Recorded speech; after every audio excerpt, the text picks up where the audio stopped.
दोस्तों चाहे बुआई का समय हो, मिट्टी चढ़ाने का समय हो या फिर पानी का समय हो, जब हमारे किसान भाई सिंचाई करते हैं तो उसमें यूरिया का जो प्रयोग है वो धड़ल्ले से करते हैं। लेकिन हमारे बहुत सारे किसान भाई जो हैं अब समझ चुके हैं कि अब यूरिया का जो प्रयोग है वो जो है सीमित मात्रा में करना चाहिए, तय मात्रा में करना चाहिए, सही समय पर करना चाहिए। और ये जो समय है बरसात का दोस्तों, तो इस समय पर हमें यूरिया का प्रयोग करना भी चाहिए या फिर नहीं करना चाहिए। यदि करना भी चाहिए तो किस मात्रा में करना चाहिए, किस समय पर हमें लाभ की जगह हानि होगी उस समय का ना करें। यदि दोस्तों हम यूरिया का प्रयोग धड़ल्ले से करते हैं, उसकी कोई कैपेसिटी नहीं रखते हैं, और इसके साथ साथ उसका जो प्रयोग है दोस्तों यदि हम सही तरीके से बिल्कुल भी नहीं करते हैं तो इससे हमें लाभ की जगह हानि भी हो सकती है साथियों। क्योंकि दोस्तों यूरिया का प्रयोग करने से नाइट्रोजन हमारे जो पौधे में है ज़्यादा मिल जाते हैं, तो पौधा नाजुक हो जाता है। उसकी जो पत्तियाँ दोस्तों वो काफ़ी सॉफ्ट हो जाती हैं, नाजुक हो जाती हैं, और इसके साथ साथ उसमें जो है जो फंगस के रोग हैं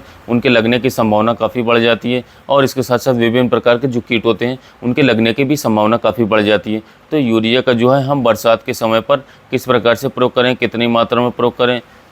या फिर किस समय पर करें, यहाँ बिल्कुल भी ना करें। आज की इस वीडियो में हम इसी के बारे में जान करेंगे। तो वीडियो शुरू करने से पहले आपसे अनुरोध है दोस्तों कि यदि आप चैनल पर पहली बार आएँ तो चैनल को अभी सब्सक्राइब कर लें। इसके साथ साथ वीडियो को लाइक कर लीजिएगा, बेल आइकन को ऑल पर सेलेक्ट कर दीजिएगा और अपने किसान भाइयों तक शेयर भी कीजिएगा। तो दोस्तों जब हम जो है बुआई करते हैं तभी यूरिया का प्रयोग करते हैं, डीएपी में मिला करके करते हैं और फिर दूसरे खादों में मिला करके करते हैं। फिर उसके बाद दोस्तों हम जो है जब गन्ने की फसल की जो पहली सिंचाई होती है उस समय पर भी यूरिया का प्रयोग कर लेते हैं। और फिर दोस्तों उस समय पर करना भी चाहिए, क्योंकि इससे जो है हमारे जो दोस्तों गन्ने की जो है दोस्तों जो वेजिटेटिव ग्रोथ होती है वो तेज़ हो जाती है। कुल मिलाकर के जो ग्रोथ है दोस्तों वो अच्छी तरीके से मिलती है और पैदावार भी अच्छी देखने को मिलती है। लेकिन दोस्तों इसका जो प्रयोग है सीमित मात्रा में और सही समय पर दोस्तों हमें करना चाहिए, तभी अच्छे रिजल्ट हमें मिलेगा बराबर समय पर। अब मुद्दे पर आते हैं दोस्तों, जो आज की वीडियो का मुद्दा है कि हमें बरसात के समय पर दोस्तों इसका प्रयोग जो है करना भी चाहिए या फिर नहीं करना चाहिए। तो दोस्तों जहाँ तक संभव हो आपको जो है दोस्तों इस जो जुलाई का महीना होता है उस समय पर ना करें, जून तक यूरिया का प्रयोग अच्छी तरीके से कर लें दोस्तों। जुलाई के महीने में बारिश शुरू हो जाती है, जैसा कि समय पर काफ़ी ज़्यादा हो रही है, हर जगह बारिश हो रही है। तो हमारे किसान भाई ये सोचते हैं कि यूरिया का प्रयोग इस समय पर करेंगे तो पौधे हरे भरे रहेंगे, बढ़वार अच्छी तरीके से लेंगे और हमें रिजल्ट और अच्छे मिलेंगे। पर दोस्तों यह बिल्कुल भी गलत धारणा है, क्योंकि दोस्तों यूरिया का प्रयोग करने से पौधे काफ़ी बढ़वार ले लेते हैं, रोगे हो जाते हैं। तो हमारे किसान भाई जो है सोचते हैं कि यूरिया का प्रयोग कर देंगे, अच्छी मात्रा में कर देंगे, धीरे धीरे बारिश होती रहेगी और हमारा जो गन्ने की फसल है वो ग्रोथ करता रहेगा, हरापन रहेगा उसमें और गन्ना काला रहेगा तो वो देखने में अच्छा रहेगा, कुल मिलाकर के पैदावार ज़्यादा मिलेगी। लेकिन दोस्तों ऐसा होता बिल्कुल भी नहीं है।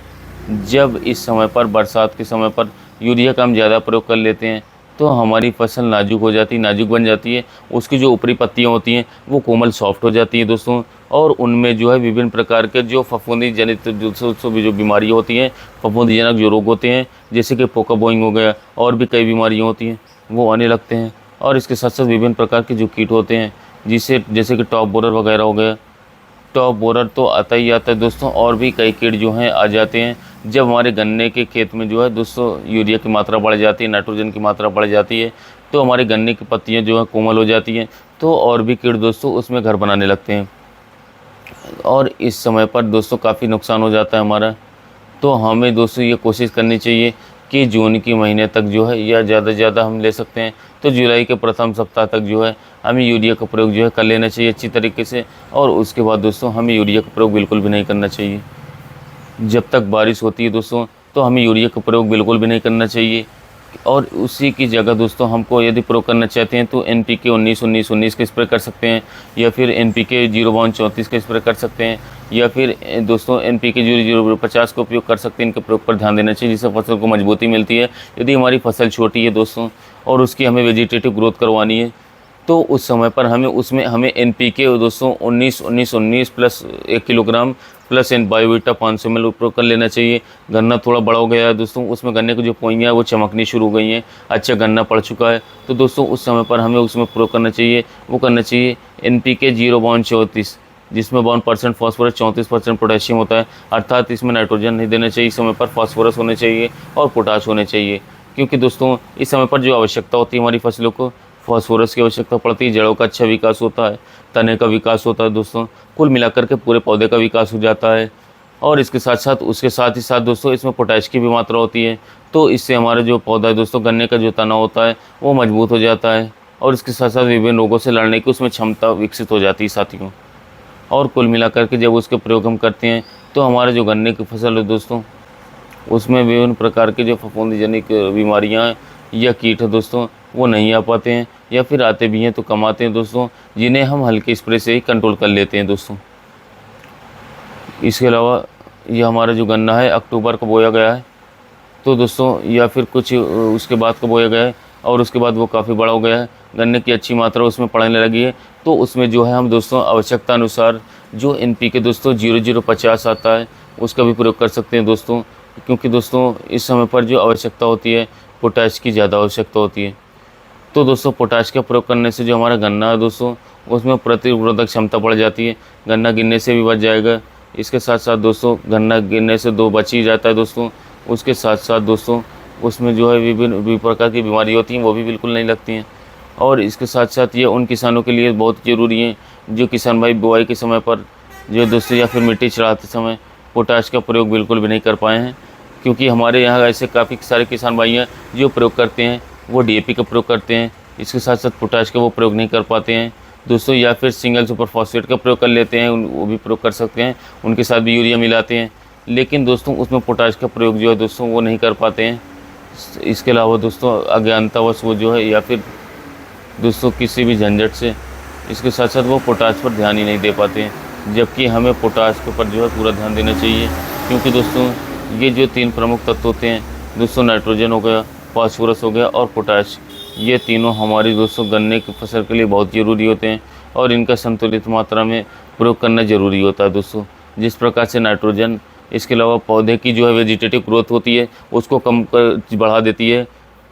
फास्फोरस जड़ों का विकास करती है, तने का विकास करती है, उसी प्रकार से दोस्तों जब हम पोटाश प्रयोग करते हैं तो इससे तने का जो दोस्तों जो रोग प्रतिरोधक क्षमता है वो बढ़ जाता है। इसके अलावा तने की मोटाई बढ़ जाती है, लंबाई भी दोस्तों उस पर असर पड़ता है, बढ़ जाती है, कुल मिलाकर के जो गन्ने का जो वजन है दोस्तों वो बढ़ जाता है। तो पोटाश जो है काफ़ी ज़्यादा ज़रूरी है, काफ़ी ज़्यादा आवश्यक है। अब दोस्तों बाद में जो है हम जुलाई अगस्त के बाद में या फिर सितंबर माह से तो अब सितंबर के महीने में जो है फिर यूरिया का प्रयोग कर सकते हैं समय पर, क्योंकि उस समय पर जो है जो बरसात होती है वो निकल जाती है लगभग, तो उस समय पर हम जो है दोस्तों जो प्रयोग कर सकते हैं यूरिया का कर सकते हैं दोस्तों। यदि इस समय पर आप जो है दोस्तों उसमें फर्टेरा प्रयोग कर रहे हैं तो दोस्तों वर्टागो प्रयोग कर रहे हैं, या फिर कोई और दानेदार दोस्तों के इंसेक्टिसाइड इस्तेमाल करते हैं, क्लोनिट्रानिलिप्रोल इस्तेमाल कर रहे हैं, ऐसे साड़ का प्रयोग करते हैं, तो दोस्तों हमारे अधिकतर किसान भाई कहते हैं कि हम उसे यूरिया मिला करके करते हैं, तो अब क्या करें। तो दोस्तों आप जो है इसका प्रयोग कर सकते हैं, और ये जो यूरिया की मात्रा आपको लेनी है यहाँ पर बहुत ही कम लेनी, थोड़ी मात्रा लेनी है, आपको केवल 20 किलोग्राम प्रति एकड़ के हिसाब से लेना होगा दोस्तों, जिससे कि गन्ने की हाइट ज़्यादा ना बढ़े। इसको जो है अच्छी तरीके से लेकर के इसके साथ आप दवाई मिलाकर खेतों में बिखराव करेंगे देंगे तो काफ़ी अच्छा रहेगा। इसके साथ साथ इसमें कोई प्लांट ग्रोथ प्रमोटर भी मिला सकते हैं दोस्तों, वो भी काफ़ी अच्छा रहेगा, जैसे कि बायोवीटा ले सकते हैं GR वाला। तो दोस्तों आप कीटनाशक जो 6 किलोग्राम प्रति एकड़ ले सकते हैं, उसके साथ प्रयोग करेंगे तो गन्ने की फसल में इसका ज़्यादा असर नहीं पड़ता है, और आपका काम भी हो जाता है, गन्ने का विकास भी हो जाता है, और इसके साथ साथ उसमें ज़्यादा रोग बीमारी भी नहीं लग पाते हैं। तो दोस्तों इस प्रकार से जो है आप जो है ये ध्यान रखें कि हम जो है बरसात के समय पर यूरिया का प्रयोग ज़्यादा ना करें दोस्तों। और इसके साथ साथ साथियों आज की इस वीडियो में बस इतना ही, अगली वीडियो जो है किसान साथ कुछ अन्य टॉपिक के लिए होगी, मिलते हैं नए वीडियो।